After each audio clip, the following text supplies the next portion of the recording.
Shalom. Bapak Ibu saudara-saudara, terima kasih untuk kehadirannya. Ternyata berbicara tentang saksi-saksi Yehova itu memang peminatnya banyak. Dulu beberapa tahun lalu saya merasa tidak perlulah membahas saksi-saksi Yehova itu.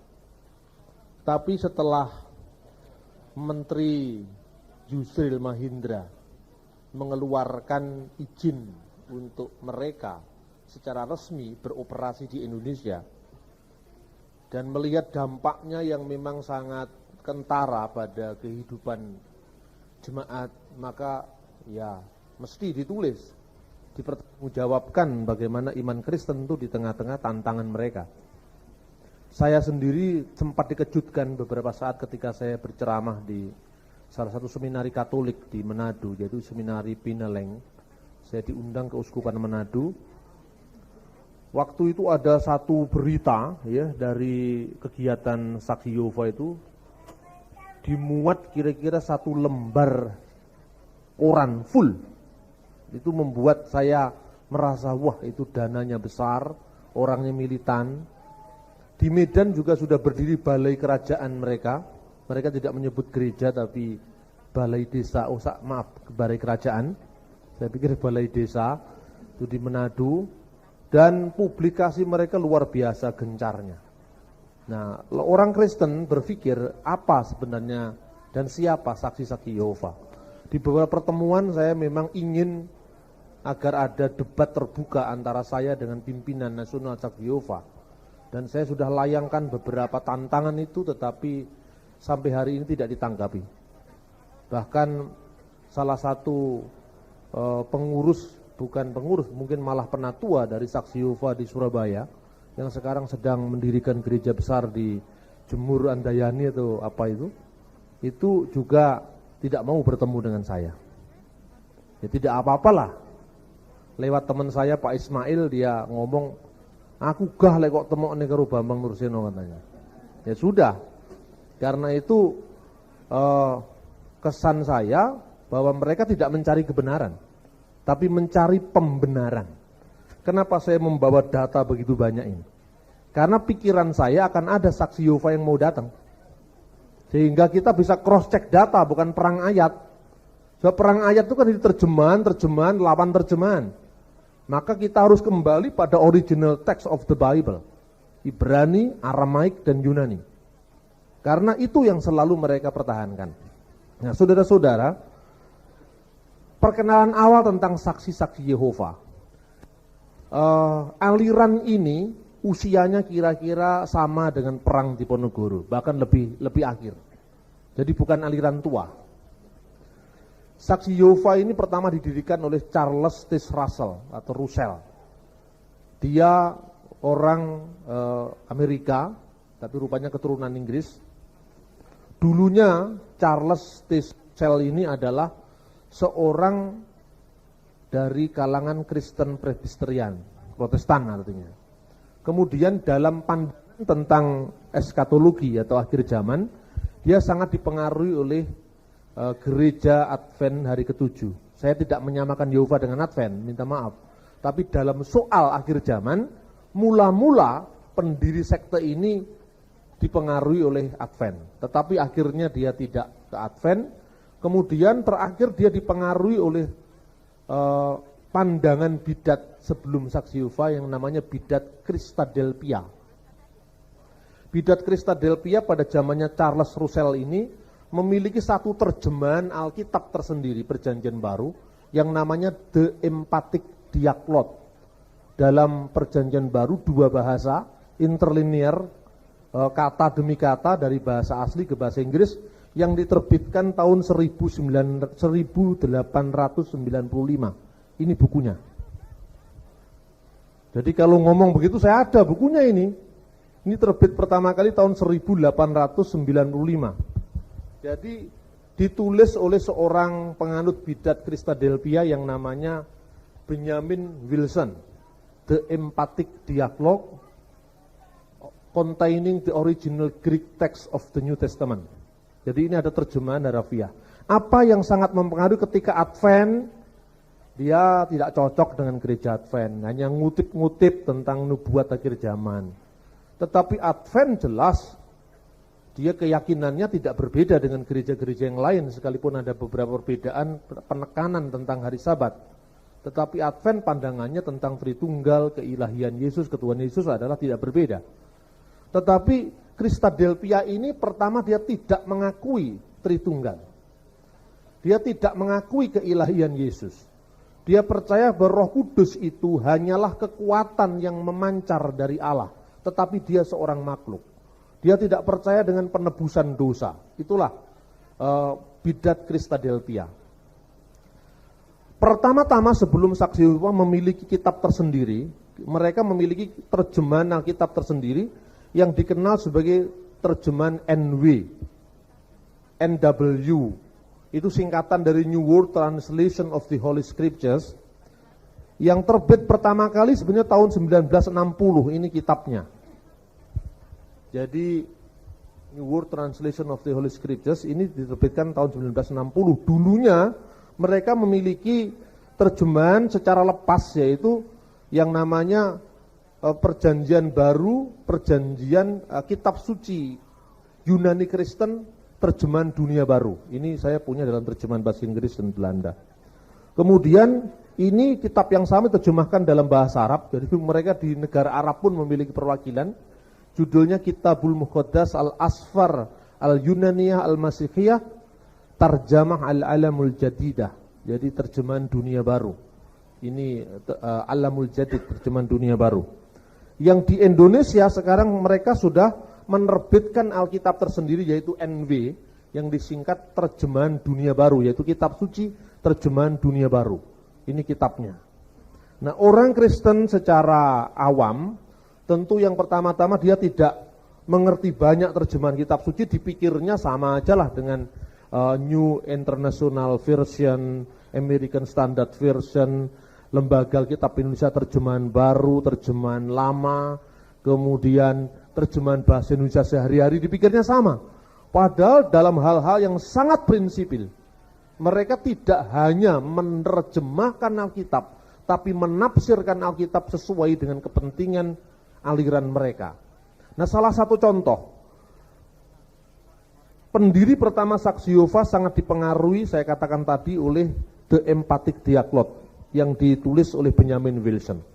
Dalam teks mereka tentang Yohanes pasal 1 ayat 1 itu jelas tampak berbeda dengan Alkitab pada umumnya.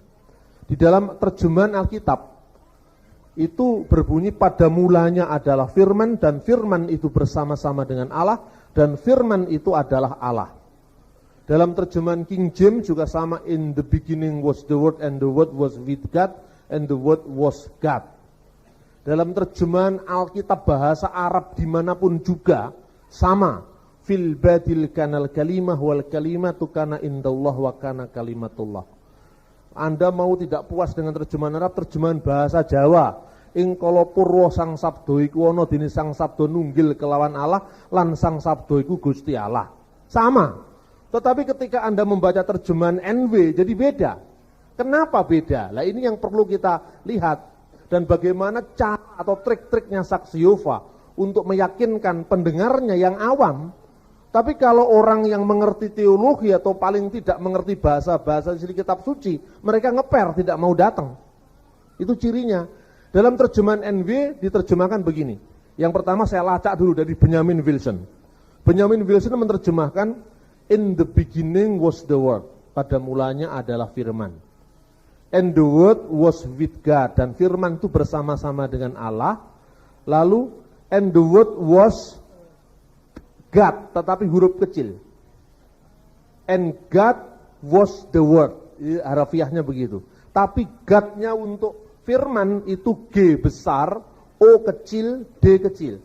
Tapi God untuk yang bersama-sama dengan sang firman, G besar, O besar, D besar. Kemudian oleh NW, New World Translation of the Holy Scripture, diterjemahkan, in the beginning was the word, and the word was with God, and the word was a God. Pada mulanya adalah firman, dan firman itu bersama-sama dengan Allah, huruf besar, dan firman itu suatu Allah, huruf kecil. Dalam terjemahan bahasa Arab yang disebut terjemahan Alamul Jadid, dia terjemahkan fil badi'il kanal kalimah wal kalimatu kana indallah wa kana kalimatu ilahan. Dan firman itu suatu ilah, bukan kalimatullah tapi kalimatu ilahan, dan firman itu adalah suatu ilah. Dasarnya apa? Ini kalau Anda membaca bertukar pikiran tentang ayat-ayat Alkitab. Ini saya harus mengucapkan terima kasih pada saudara Urbanus yang setia mengirimi saya buku sejak 1 tahun lalu supaya saya bikin tanggapan tentang saksi Yehova. Tetapi baru hari ini saya memberi tanggapan.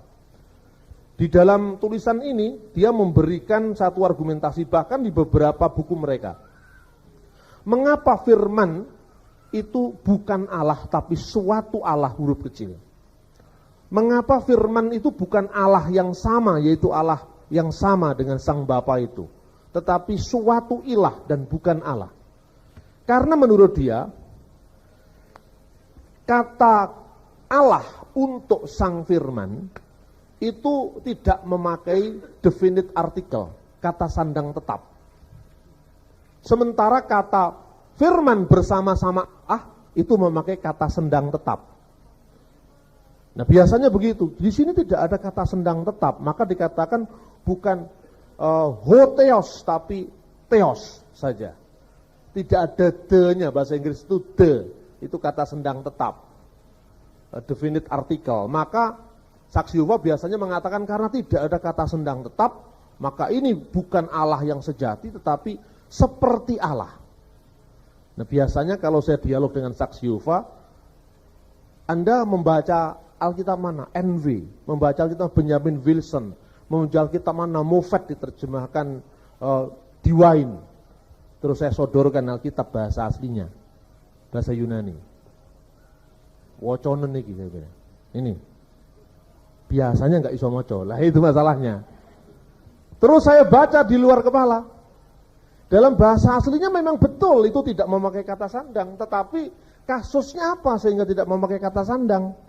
Nah inilah yang saya tulis dalam buku yang tadi dibagikan, tetapi meminta maaf mungkin karena yang datang lebih banyak dari yang diperkirakan sehingga habis.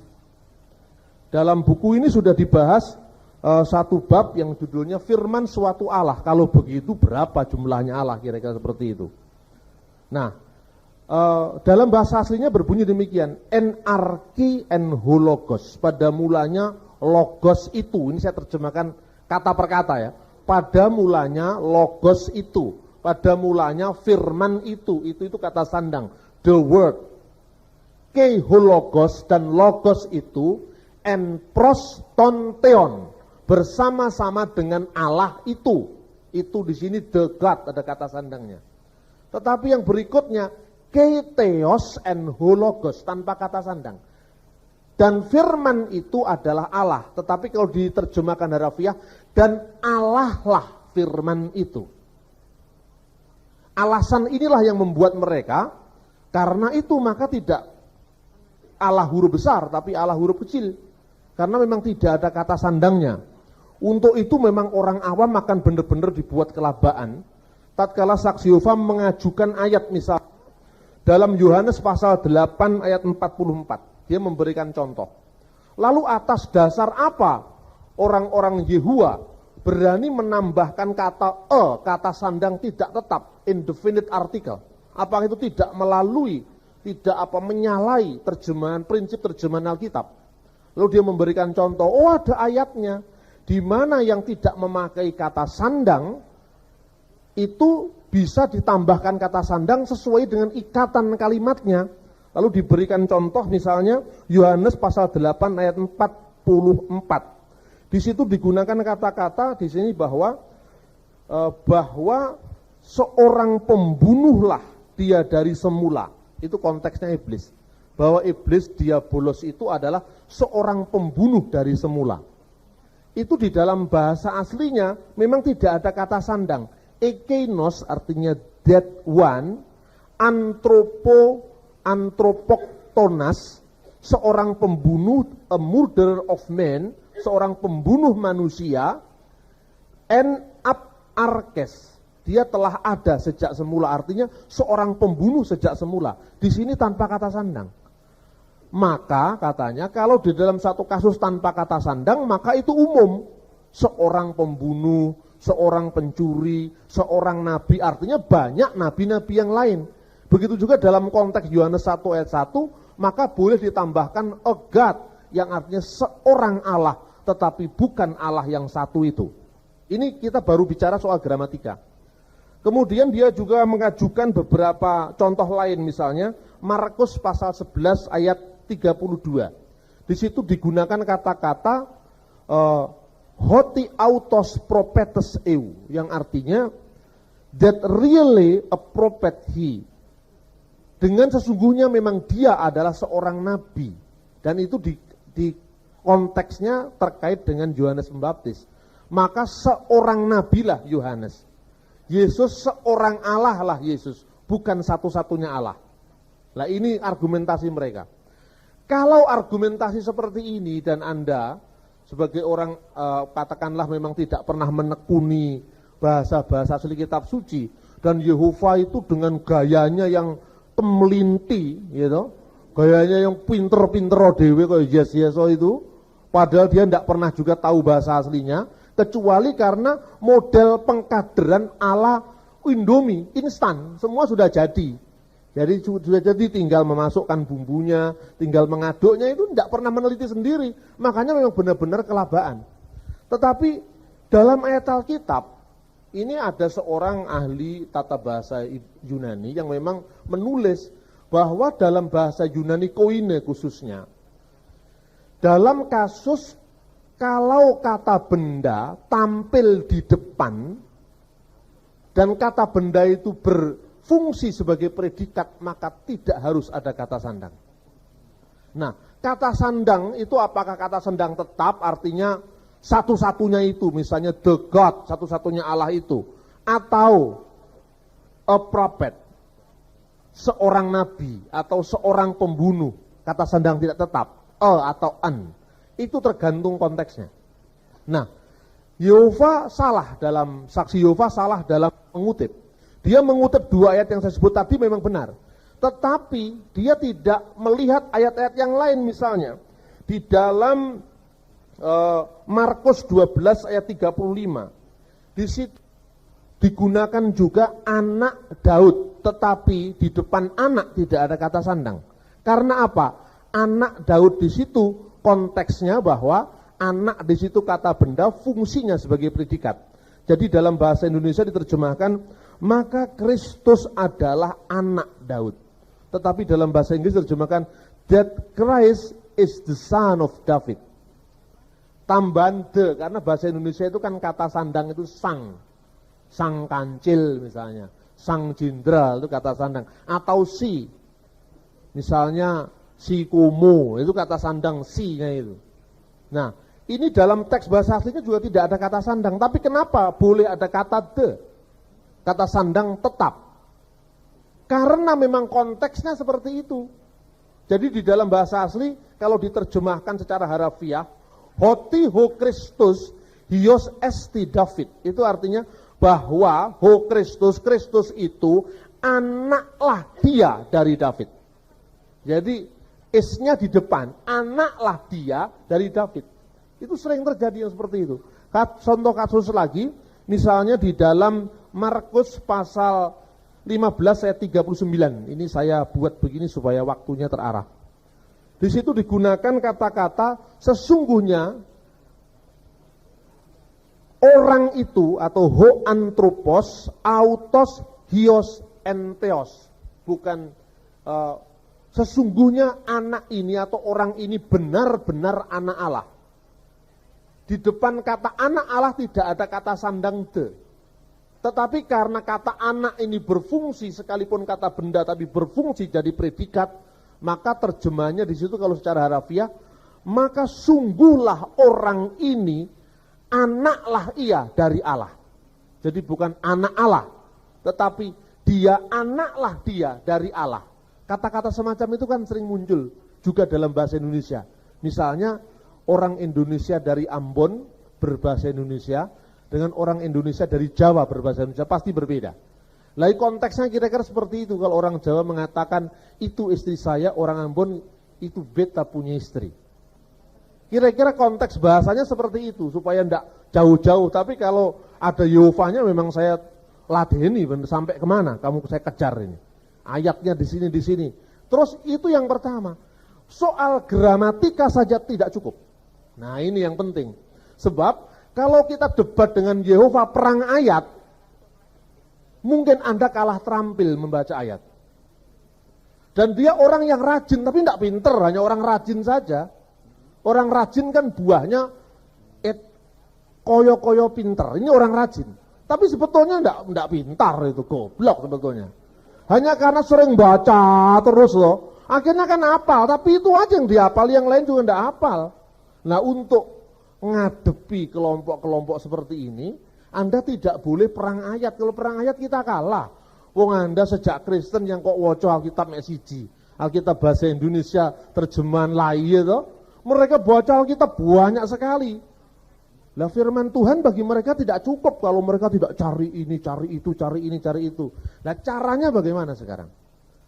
Bukan sekedar konteksnya ayat bukti. Mereka itu kan memakai metode ayat bukti. Contohnya gini. Ayat bukti itu kan lepas dari konteks misalnya. Amsal Sulaiman pasal 8 yang mengatakan bahwa hikmat itu adalah mula-mula diciptakan, ya, ciptaan Allah itu. Itu kemudian ditekankan sama dia, lu berarti Yesus itu diciptakan. Berarti Yesus itu ciptaan seperti kita, Yesus itu makhluk. Itu ayat ini kan ayat puitis. Ayat puitis dan itu pun Yesus kan belum datang waktu itu. Gitu? Maka ayat puitis ini pun tidak bisa dijadikan landasan untuk membangun sebuah ajaran.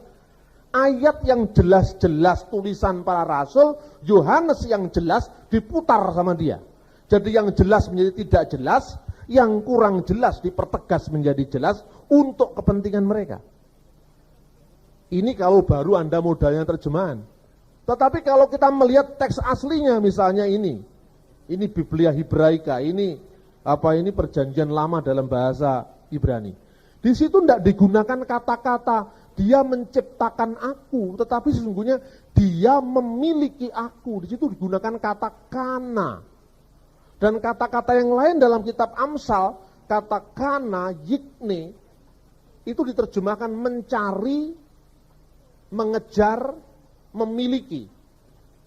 Tidak pernah diterjemahkan menciptakan, tetapi rupanya sang penerjemah menggunakan kata mencipta itu dalam konteks kesastraan. Tetapi dalam bahasa aslinya tidak ada satu kata pun di seluruh perjanjian lama sampai perjanjian baru bahwa Yesus itu ciptaan Allah, tidak pernah ada. Yang ada misalnya kata-kata Yesus itu yang sulung. Yang sulung itu bahasanya proto itu yang pertama, tokos, yang pertama dilahirkan. Makanya dalam pengakuan iman panjang yang disebut Syahadat Nikea Konstantinopel digunakan genitum non factum. Dia dilahirkan tetapi tidak diciptakan. Kenapa dia dilahirkan al-mauludu ghairil makhluk? Karena sebelum lahir dia sudah ada. Contohnya, saya punya pikiran. Pikiran saya terlahir dari diri saya menjadi kata-kata. Jadi kata-kata ini saya lahirkan dari pikiran saya berada dalam diri saya. Sebelum saya ngomong, kata-kata ini kan buah dari pikiran.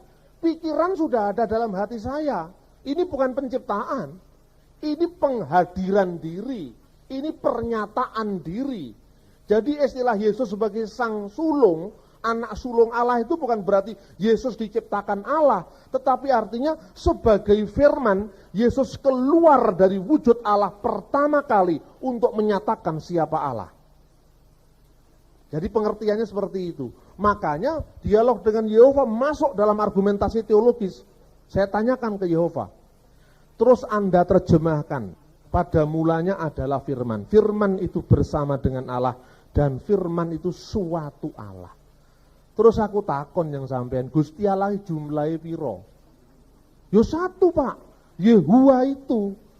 Lah Yesus, Yesus itu disebut suatu Allah itu, tetapi dia bukan Allah yang maha kuasa. Dia hanya bergelar Allah perkasa. Sesuai dengan Yesaya pasal 9 ayat 5. Tapi dia bukan Allah Yehova yang maha kuasa. Dia cuma Allah yang perkasa. Lah yo jawaban Gusti Allah jumlahe piro? 1. Lah kenapa yang disebut Allah? Pasti kamu akan jawab. Di dalam Mazmur dikatakan kamu adalah Elohim. Kamu adalah Elohim, Elohim. Kamu adalah ilah-ilah. Artinya penguasa. Yang memiliki otoriti. Itu dalam perjanjian lama disebut Elohim. Itu betul. Berarti kamu sepakat ini hanya gelar. Iya Pak. Jadi Yesus itu hanya bergelar suatu Allah. Karena dia memiliki ciri-ciri ilahi seperti Allah. Saya kejar terus. Kamu ngerti artinya ilahi? Ilahi itu artinya divine dalam bahasa Inggris. Ilahi itu bukan rohani. Kalau rohani pokok nggak kena didelok itu rohani. Sesuatu yang gaib itu rohani karena roh dari kata rohani bersifat roh rohani. Jasad bersifat jasad jasmani. Tetapi ilah bersifat ilah ilahi. Yang ilahi itu hanya Allah. Makanya dalam Alkitab dikatakan 1 Korintus pasal 8 ayat 4, Oudeis theos eimiheis. Dan tidak ada ilah lain kecuali Allah, yang oleh Alkitab terjemahan bahasa Arab diterjemahkan la ilaha illallah. Tidak ada ilah selain Allah. Jadi tidak ada sesuatu pun yang bisa disebut ilahi, ilah, sembahan kecuali satu-satu sembahan, yaitu Allah. Berarti ini tidak cocok dengan ajaran tauhid atau keesaan Allah. Padahal ajaran tauhid atau keesaan Allah adalah ajaran yang paling utama dari seluruh ajaran Alkitab. Dengarkanlah wahai Israel, Tuhan Allah kita, Tuhan itu esa. Dia langsung kemudian kan pasti terhenyak kaget. Loh, lalu Yesus itu statusnya apa? Mestinya saya yang bertanya, Yesus statusnya apa? Yesus itu bukan Allah, gitu, tapi suatu Allah. Terus saya tanya, jumlahnya Allah berapa? Kamu jawab 1. Kenapa disebut Allah? Ini hanya gelar. Kalau jawabannya ini hanya gelar, saya tanya. Seorang yang bergelar Allah tetapi ciptaan Allah, yaitu manusia Yesus. Apa artinya ciptaan? Ciptaan itu artinya diawali oleh waktu. Dulunya tidak ada, sekarang ada. Bahasa Ibrani membedakan antara menciptakan dan menjadikan. Menciptakan dalam bahasa Ibrani bara, menjadikan dalam bahasa Ibrani asah. Menciptakan artinya membuat sesuatu dari tidak ada menjadi ada. Itu menciptakan. Bereshit bara Elohim et hasamayim ve et haaret. Pada mulanya Allah menciptakan, artinya mengadakan dari tidak ada menjadi ada langit dan bumi. Tetapi kalau menjadikan, marilah kita jadikan, na'asyu, marilah kita menjadikan. Karena apa? Karena manusia diciptakan dari debu tanah. Bahannya sudah ada, dijadikan manusia. Dari debu tanah ditingkatkan kualitasnya jadi manusia. Nah, sekarang tanya kepada Yehova. Kalau Yesus itu ciptaan Allah, kemudian Yesus posisinya di penciptaan apa? Pasal selanjutnya kan begini, pada mulanya adalah firman-firman itu bersama-sama dengan Allah, dan firman itu adalah Allah. Dia sejak semula bersama-sama dengan Allah, segala sesuatu diciptakan oleh Dia, dan tanpa Dia tidak ada sesuatu pun yang jadi dari segala yang telah dijadikan. Berarti firman ini tindak atau berbuat atau berperan pada saat penciptaan. Pertanyaannya statusnya apa sang firman itu? Sebagai tukang ahlinya Allah, Pak, katanya. Ya, jadi menurut saksi Yehova, Yesus itu tukang ahlinya Allah atau arsiteknya Allah. Nah sekarang saya tanya, terus Gusti Allah cap opo? Gusti Allah kok minta bantuan ciptaannya sekarang? Loh ini kalau ngomong tentang argumentasi teologis, KO pasti, jangan tukaran ayat. Nanti Anda kalah ngapal nih. Tanyakan, kalau Yesus itu ciptaan, terus dia membantu Allah menciptakan. Masa Tuhan tergantung dengan ciptaannya untuk mencipta? Lalu bagaimana solusinya? Yesus harus Allah. Sebab kalau dia tidak Allah, dia tidak mungkin menciptakan dari tidak ada menjadi ada. Wong dulunya tidak ada, menjadi ada. Kok dia berperan untuk menciptakan dari tidak ada menjadi ada? Masa jeruk makan jeruk?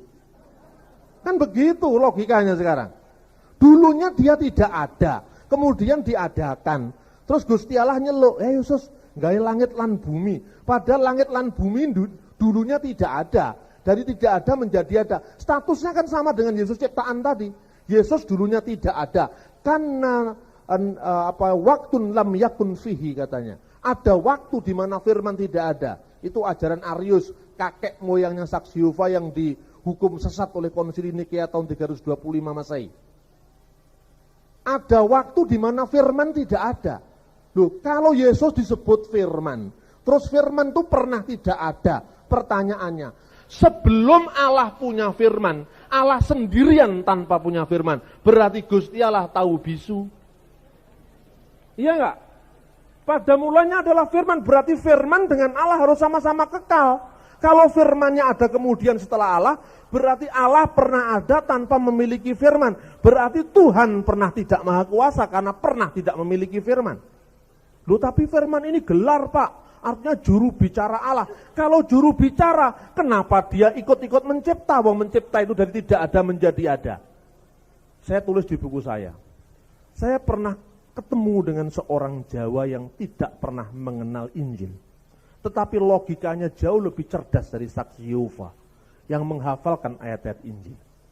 Dia berkata, ing salumaing bumi sakureping langit iki, ora ana siji-siji jalma tumitah kang bisa ngecat Lombok dadi abang. Ini lebih cerdas dari Saksi Yehova. Siapa yang bisa ngecat Lombok jadi merah? Karena seluruh manusia itu kodratnya tidak ada yang mencipta, tapi hanya membuat. Manusia tidak bisa ngecat Lombok jadi abang, tapi manusia hanya bisa membuat Lombok abang itu jadi sambal terasi. Membuat sambal terasi itu artinya asah, membuat dari ada menjadi ada yang lain yang lebih bagus. Dari kayu jati dijadikan meja. Jadi kayu jati dijadikan ukiran, tapi tidak ada seorang pun yang bisa menciptakan kayu jati. Yang ada menciptakan meja, menciptakan kursi, ada menciptakan mimbar ini dari kayu atau dari kaca, itu semua dari bahan yang sudah ada. Tidak mungkin manusia menciptakan dari bahan yang tidak ada, kalau dia pernah tidak ada. Jadi logikanya yang masuk akal yang mana? Yehova bertanya lagi, saking gobloknya. Dia bilang begini, kalau Yohanes bersama dengan Markus, pada saat yang sama Yohanes bukanlah Markus. Oh, karepmu kowe arepe kok cocok nih karo firman bersama-sama dengan Allah dan firman Allah gitu kan? Kamu kan tanya ke saya, Yohanes bersama-sama dengan Markus, Markus Yohanes apa bukan, Pak? Bukan. Firman bersama-sama dengan Allah, firman Allah apa bukan, Pak? Allah. Lah kok bisa? Karena Yohanes itu makhluk yang terbatas ruang dan waktu. Gitu? Allah itu tidak terbatas ruang dan waktu. Kok bisa? Logikanya begini. Saksi Yehova itu memakai logika matematika. Tidak bisa membedakan antara satu bakpao dengan satu Allah.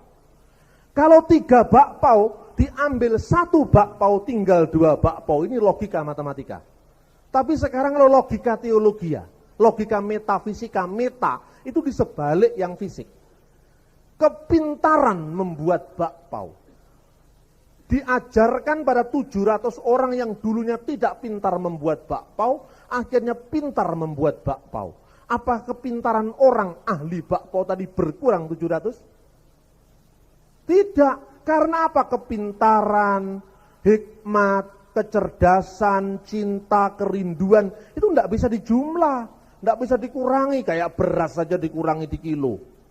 Tuhan itu bukan bakpao, Tuhan adalah Tuhan. Dalam sebuah ceramah di forum pesantren saya ditanya mirip yang sama, saya tanya gini, loh kalau gitu waktu Yesus itu disalibkan, mati selama 3 hari 3 malam, di surga tinggal berapa?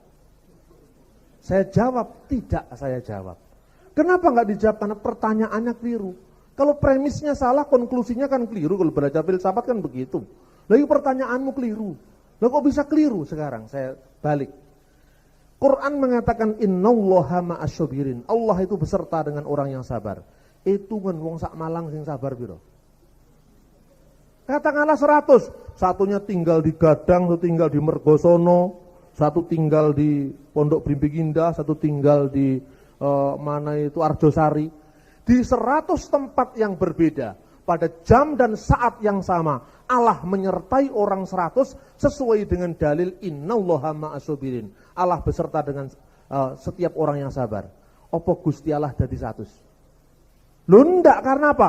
Kue logika bakpao, saya pakai logika teologi ya. Logika teologi itu bukan tidak masuk akal, tetapi pola berpikirnya lain. Pola berpikir teologis itu pola berpikir metafisik. Karena Gusti Allah ora iso digambar, Gusti Allah ora iso difoto. Yang difoto itu kan penjelmaannya Sang Firman. Tapi Allah sendiri kan tidak bisa dilihat, itu jelas dari Alkitab. Tidak seorang pun pernah melihat Allah. Yesus yang digambar itu penjelmaan Sang Firman yang menjadi manusia. Sang Firman-Nya itulah yang adalah Allah. Kemanusiaannya memang bukan Allah. Yehova salah lagi, dia ngomong. Waktu Yesus sendiri di dunia kan dia mengatakan Bapa itu lebih besar daripada aku. Loh, kamu mengatakan Bapa sama besarnya dengan Yesus sesuai dengan ajaran Trinitas. Aku sebagai apa yang berbicara itu? Karena Alkitab di Ibrani dikatakan dia yang untuk sementara waktu lebih rendah dari malaikat. Bukan hanya lebih rendah daripada Allah, tapi lebih rendah daripada malaikat. Karena yang berdoa, yang mati, yang dicobai, yang lebih rendah daripada Sang Bapa, itu yang terpisah dari Sang Bapa, itu bukan Sang Firman yang terpisah dari Sang Bapa, tetapi kemanusiaan Yesus, wujud penjelmaannya, wujud inkarnasinya, tubuh inkarnasinya ke dunia itulah yang terbatas. Kan begitu mestinya. Makanya Alkitab mengatakan 1 Petrus pasal 3:18, dia yang dibunuh dalam keadaannya sebagai manusia. Dalam kemanusiaannya memang dia terbunuh, tapi apakah Allah bisa terbunuh? Tidak bisa. Ini tidak masuk akal, bukan tidak masuk akal, tapi mengatasi akal. Tapi untuk sekedar meladeni logika bakpaunya Saksi Yehova gampang sekali. Tanyakan begini, dalam bahasa asli Ibrani, minum dulu. Dalam bahasa asli Yunani, kata logos itu tidak hanya berarti kata-kata, tetapi juga berarti sabda, hikmat, kecerdasan, logika. Kata logika itu dari kata logos. Logosnya manusia itu logikanya manusia, pikirannya manusia, hikmatnya manusia. Logosnya Allah itu pikirannya Allah, hikmatnya Allah, kecerdasannya Allah, kemahakuasaannya Allah. Nah, firmannya Allah atau logosnya Allah ini ada dalam diri Allah. Ini tidak menyamakan sepenuhnya, hanya membandingkan. Karena manusia diciptakan menurut citra ilahi, maka ada kemiripan tentu, walaupun tidak semuanya sama. Dalam diri manusia, kita mengenal ada yang disebut roh. Kalau Saksi Yehova yang mengatakan roh itu bisa mati, Pak, katanya gitu. Nantilah saya kupas satu-satu itu. Tapi yang sekarang Tritunggal dulu kita tuntaskan. Roh kita bersama-sama dengan kita. Itulah kehidupan kita. Pikiran kita bersama-sama dengan kita. Itulah intelektualitas kita. Itulah logos kita. Sekarang saya mau tanya. Ini buku tulisan saya. Jangan sebut saudaramu kafir. Buku ini saya tulis. Kalau saya wedus, saya tidak bisa nulis buku. Karena wedus tidak punya pikiran. Karena saya manusia, apalagi penulis, saya bisa nulis buku. Saya bertanya, apakah buku ini dapat dikatakan penjelmaan pikiran saya? Bisa. Kertasnya ini saya apa bukan? Bukan. Pikiran saya ketika menulis buku keluar dari diri saya. Pada saat yang sama pikiran saya tetap ada dalam diri saya. Apa bisa? Bisa, wong pikiran tidak bisa dijumlah.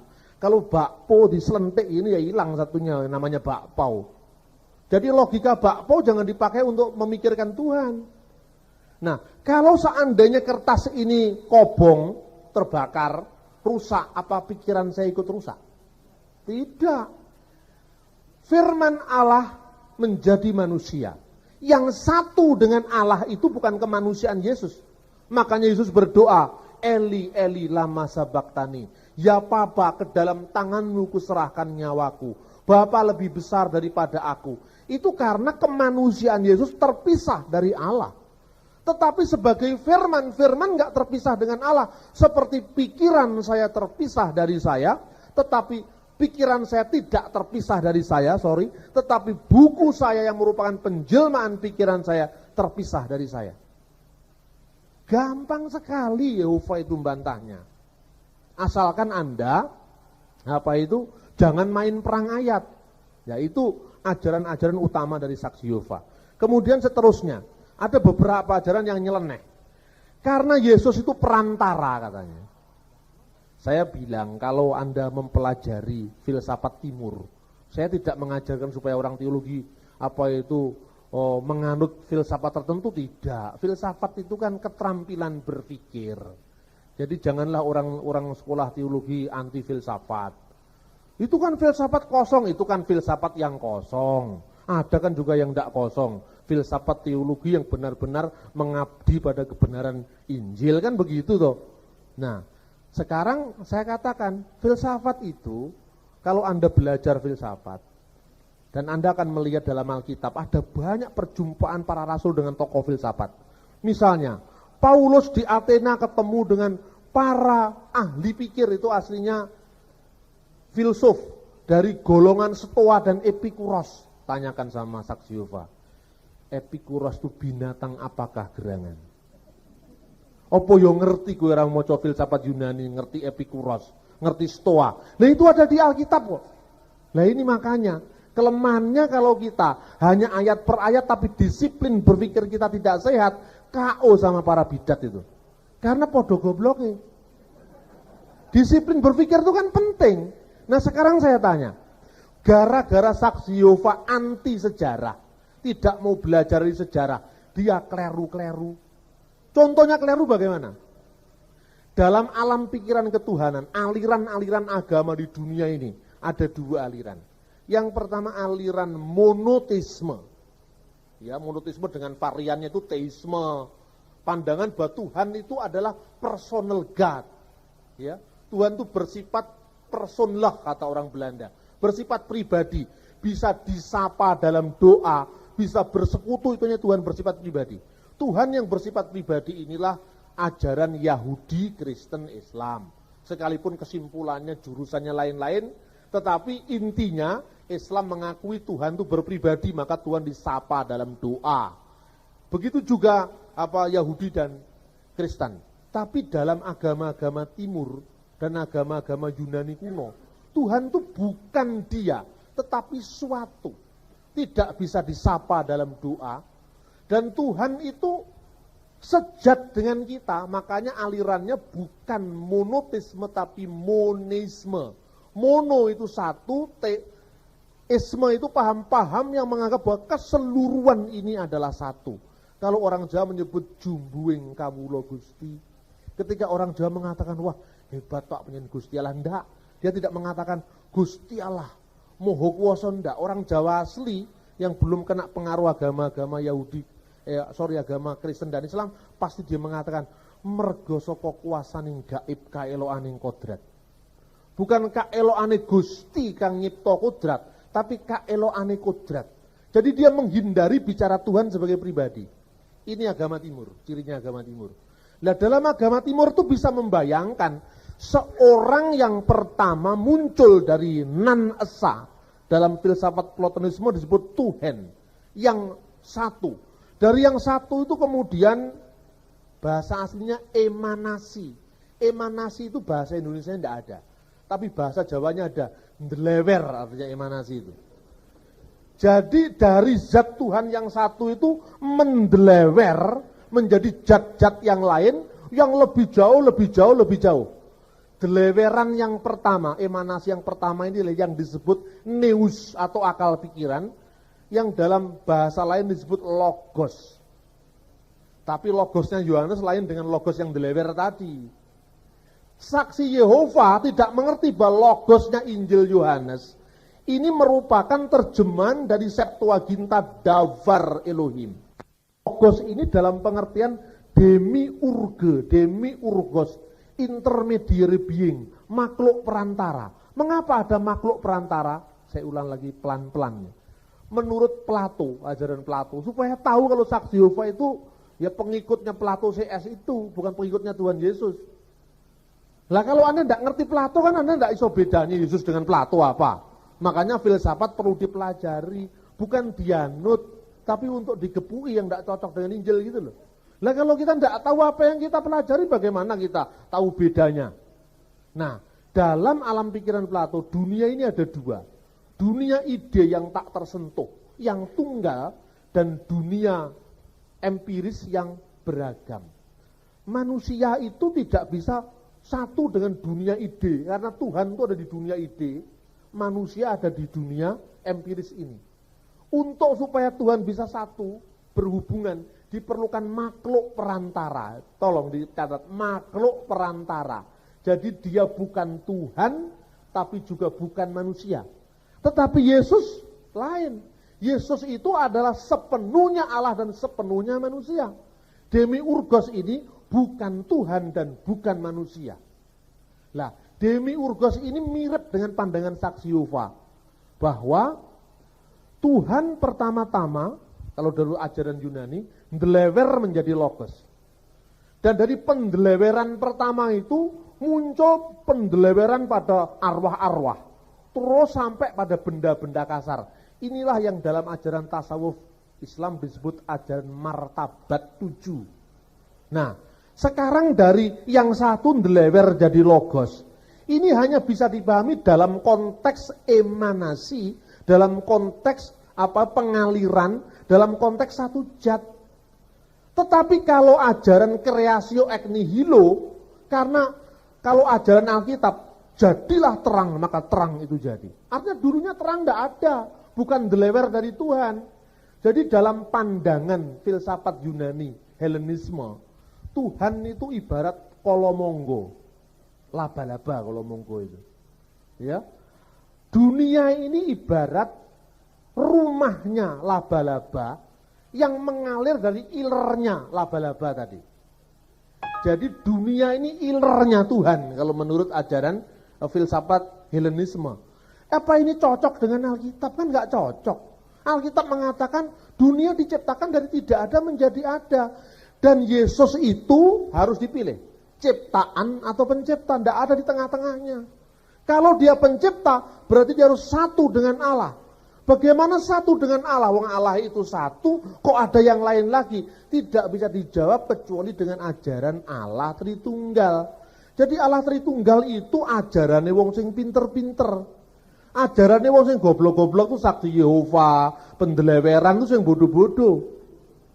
Jadi ini adalah faktanya. Kemudian dia ambil lagi ayat. Ayat-ayat lain itu misalnya, karena dia memahami kata diagenitif, ya itu bentuk. Menurut saksi Yehova kalau dalam bahasa Inggris dikatakan dunia diciptakan by him atau through him masih boleh lah. Tapi kalau dalam bahasanya melalui dia, seolah-olah Yesus itu adalah arsitek ahli tadi, seorang tukang Allah tadi. Ini nggak bisa dipahami. Karena apa, saudara-saudara? Karena harus ada pilihan. Pilihan itu hanya tidak mungkin ajaran dari tidak ada menjadi ada. Itu Tuhan kok statusnya meminta bantuan ciptaan itu tidak mungkin. Kalau misalnya saya bikin ya, roti yang dibuat dari gula, yang senengannya ditukoni arek-arek cilik ning dalan itu, glali ya. Glali itu mendelewer dari gula. Bisa Anda membayangkan bahwa logos mendelewer dari theos, logos mendelewer dari Allah. Tetapi kalau logos ciptaan Allah, ciptaan tidak mungkin bisa menciptakan. Makanya itulah problemnya tasawuf Islam yang namanya Nur Muhammad. Itu kan mirip dengan saksi Yehova. Nur Muhammad diciptakan mula-mula. Tuh, padahal ajaran Islam ortodok kan mengatakan innama amruhu idza arada sayan an yakulla lahu kun fayakun. Apabila Allah itu menghendaki sesuatu, dia hanya berfirman jadi, maka jadilah. Nah, Nur Muhammad itu dianggap sebagai asar. Dia menjadi penyebab yang menyebabkan makhluk-makhluk yang lain hidup. Jadi ibarat api besar, karena terkena angin, maka ublek-ublek yang kecil-kecil itu, dimar-dimar yang kecil-kecil itu kesawapan dengan cahaya Muhammad tadi. Itu kan ya permenungan yang sophisticated tapi yang nggak bisa dibuktikan. Karena kalau Nur Muhammad atau Logos atau Yesus menurut saksi Yehova itu ciptaan, tidak mungkin ciptaan bisa menciptakan. Ya saya katakan tadi, masak jeruk makan jeruk. Karena entitasnya sama. Kemudian dia menggunakan kata-kata melalui, ini juga tidak konsisten. Mengapa tidak konsisten? Misalnya, dia terjemahkan segala sesuatu panta di auto egin itu. Segala sesuatu telah diciptakan oleh dia. Dia terjemahkan panta di auto egin itu diterjemahkan segala sesuatu diciptakan melalui dia. Masih bolehlah kalau dalam bahasa Inggris through him. Tapi di Kolose itu benar-benar lawaan yang tidak lucu. Dia gunakan kata-kata panta itu diartikan gini, kalau Yesus dia yang sulung dari segala yang diciptakan. Lalu ayat berikutnya jadi ganjalannya Yehova. Karena oleh dia telah diciptakan segala sesuatu. Singgasana dan kerajaan yang kelihatan dan yang tidak kelihatan. Segala itu diciptakan oleh dia dan untuk dia. Nah ini problem dengan ayat ini. Puter sama dia. Caranya gimana? Kata panta. Nah ini isone ukur panta, logos, theos. Hubungan kalimatnya dia orang kira hafal. Wong goblok kok hafal dari mana? Dia katakan ini. Panta itu bentuk perubahan dari kata pas, yang artinya sesuatu yang lain. Nah ini cerdiknya untuk otak-atik matuk memang luar biasa. Kalau Anda tidak siap, diusir saja, jangan dihadapi. Kalau masuk ke rumah. Tapi kalau Anda siap setelah ini, nah justru Anda dikumpulkan di sini, woconen bukuku, gitu, guwapu ono golek tekone mamamu, mesti rame. Tapi kalau tanpa bahan, minggir, gitu. Ini contoh.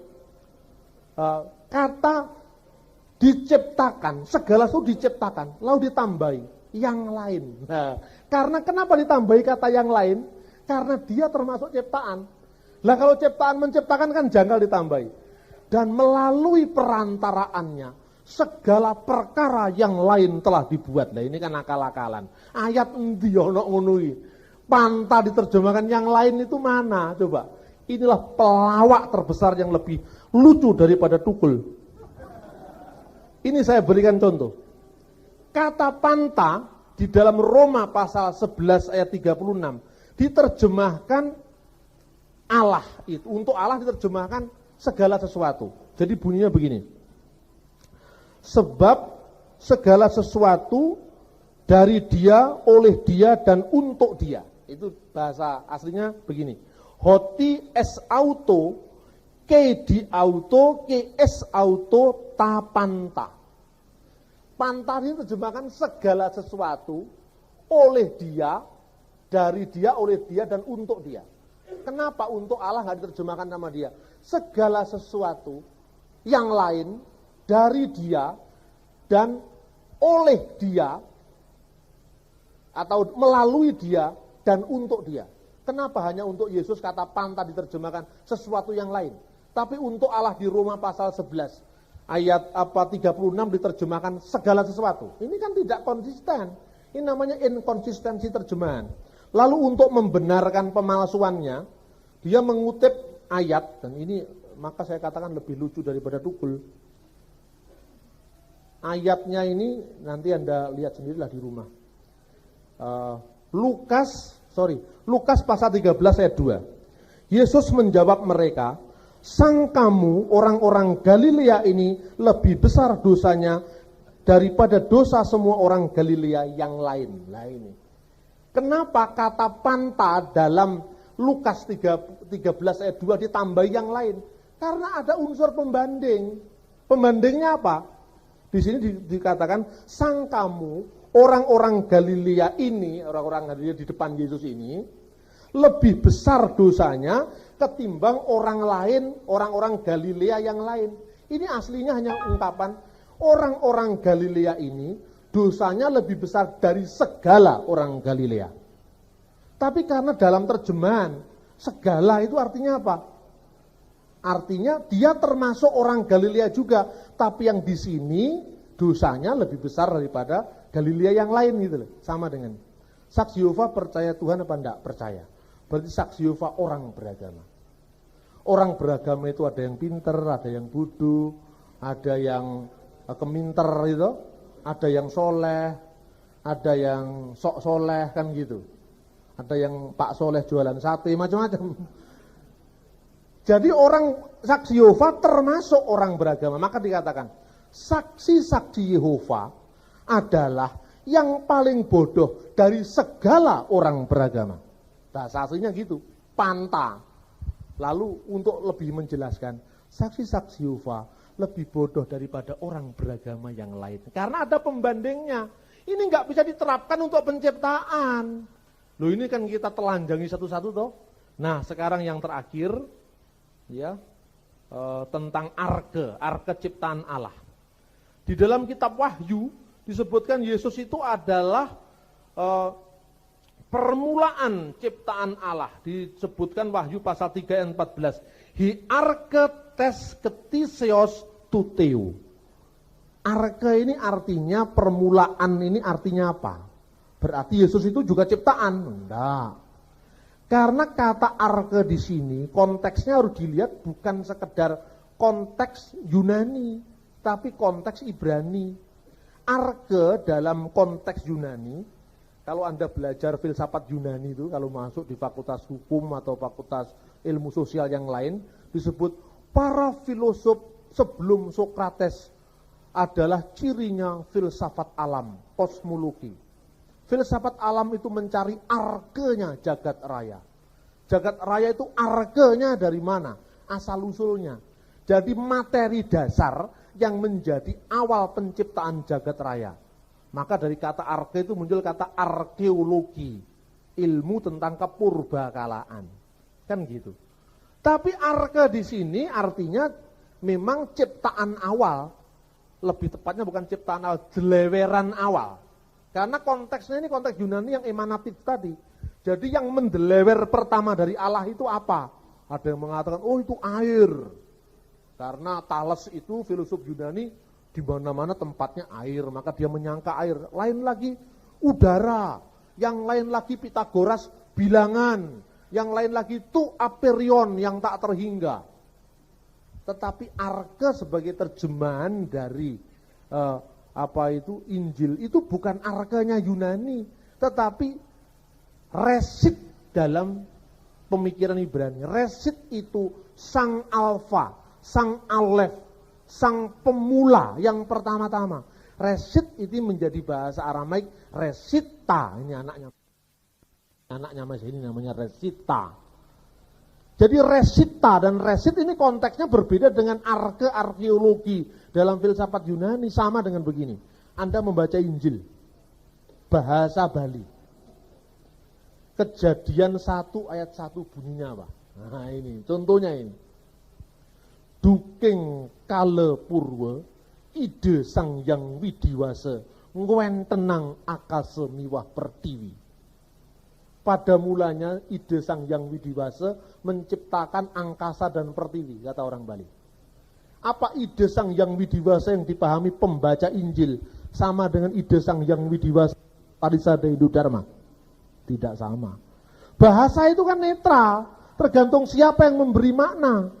Yang kedua, kalau Anda membaca Alkitab dalam bahasa Mandarin, bahasa Cina, kata logos diterjemahkan tahu. Wah itu ada agama tahu. Tapi taunya Injil Yohanes dengan tahu King itu beda. Ini untuk kita tahu harus tahu latar belakang sejarahnya. Makanya jangan ayatiah. Nah, itu ajaran-ajaran yang pokok dasariah tentang masalah Tritunggal dan keilahian Yesus. Yang aneh lagi, ini yang terakhir ini. Setelah ini tanya jawab. Saksi Yehova itu pernah gagal meramalkan kiamat tahun 1914. Nah ini saya punya bukunya. Data-data tulisan Saksi Yehova sebelum tahun 1914. Bukunya kebetulan tertulis dalam bahasa Arab, dikutip oleh seorang abuna dari gereja ortodok Koptik, namanya Al-Hus Abdul Masih Basit Abul Qoir. Pengarangnya ini, nama orang ini. Abdul Masih Basit Abul Qoir, judul bukunya Suhud Yehuwa. Suhud Yehuwa itu saksi-saksi Yehova, ini bahasa Arab. Dalam buku ini ada daftar tulisan-tulisan dia sebelum tahun 1914. Sebelum tahun 1914 dia mengatakan bahwa the end of the world, kesudahan dunia, tahun 1914 bulan Oktober akhir. Ketika Perang Dunia I berlangsung, habis 1914, tahun 1915 sudah berakhir, kiamat ora sido. Nubuatan kleru, ya kan? Padahal kalau menurut kitab ulangan yang